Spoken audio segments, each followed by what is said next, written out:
fazendo uma iluminação aqui do painel central de um Honda Civic.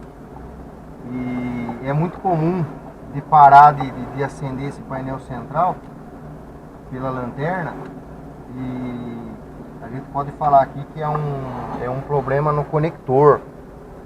E para não mexer aqui nessa parte sensível desse conector aqui, né, dessa base de terminais aqui, a gente prefere pegar aqui, ó, o terceiro terminal, que é o ILL de iluminação positivo, e assim 3 centímetros após onde está essa inscrição ILL mais aqui, tem um ponto de solda aqui, ó.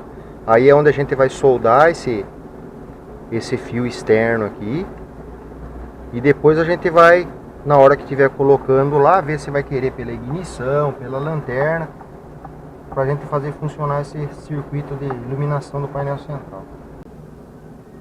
Agora a gente vai achar uma alimentação aqui que venha da lanterna para concluir a mudança de ligação. Ó, então aqui eu sei que eu tenho lanterna, é um fio cinza. Deixa eu ver se é numerado esse conector.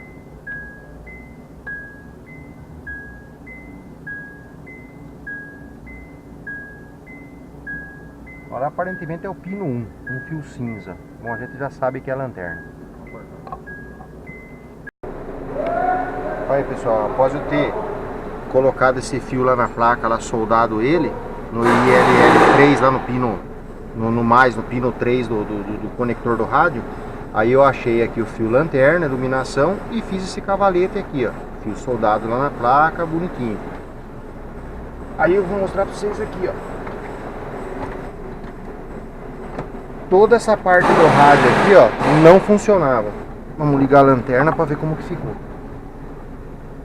Aí, ó, agora tem iluminação, ó, simples assim, ó. A iluminação do painel. Resolvido mais um problema.